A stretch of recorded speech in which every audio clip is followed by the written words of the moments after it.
Join the movement. Go all electric with Pure Electric.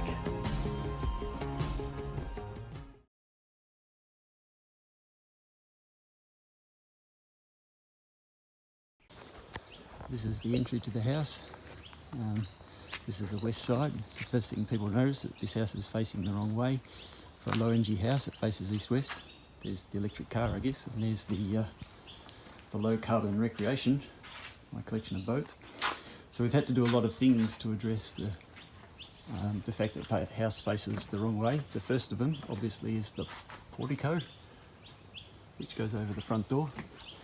We've got, obviously, blinds that cover the windows. We've got oversized eaves, they're a 600 eave, and we've got the double glazing.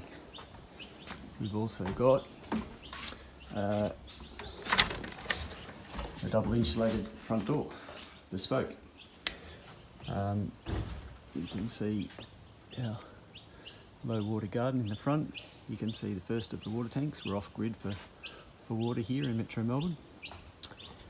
And then we have the inside, the things that you can't really use. You can see the recycled timber art all around the place.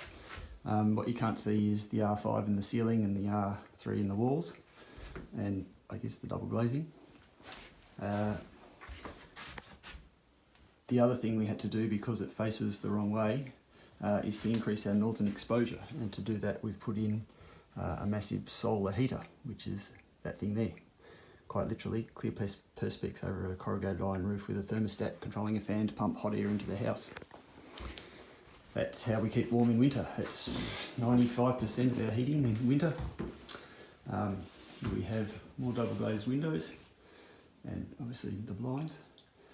We also have wren shade, which we can go on more recycled art here. More recycled art. And even more recycled art.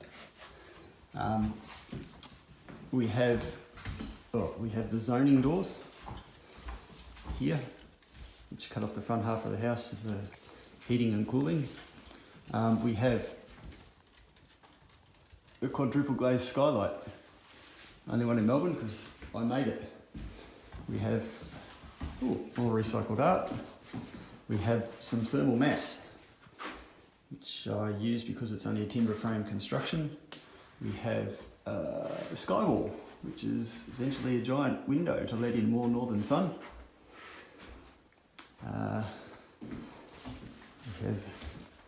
We have a low energy bathroom, which means essentially rainwater, because we don't use mains water, solar heated hot water, and timber, obviously, so that it's not cold like most tile bathrooms in Melbourne, and a shower dome, which is exactly what it sounds like, and that's to stop the damp air steaming up the mirrors, and to stop us having to vent expensive heated air out of the bathroom. So we don't use the vent anymore.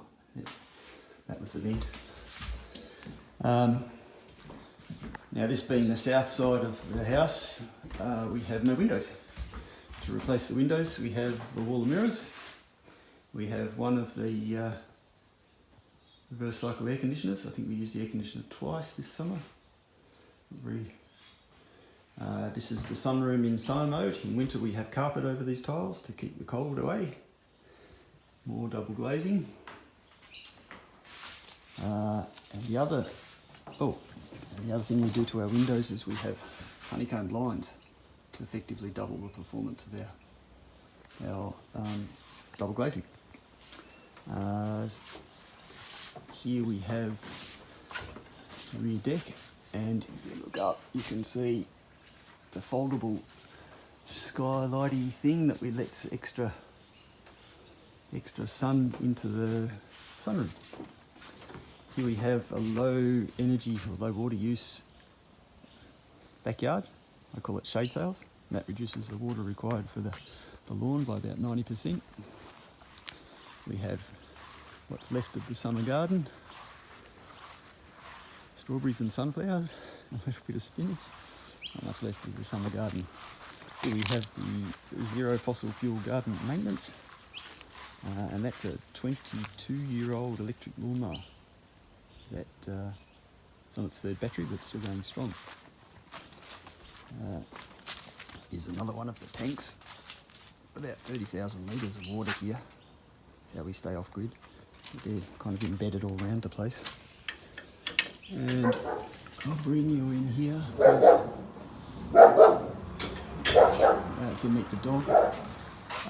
This is the air plumbing to get the hot air into the house. Hot air goes into the house there.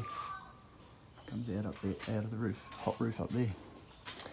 The other thing which we have under the house is a thermal mass, which is essentially a big pile of old roof tiles that we drag air through to cool it down. And, if I show you what it looks like, that's the inlet and that's the outlet into the house. So that drags cool air through the house. So we call that geothermal cooling. That's a ground source geothermal cooling. And the other side of the carport, back to the electric car. That's the whistle stop tour. Hope you got something out of it. Cheers.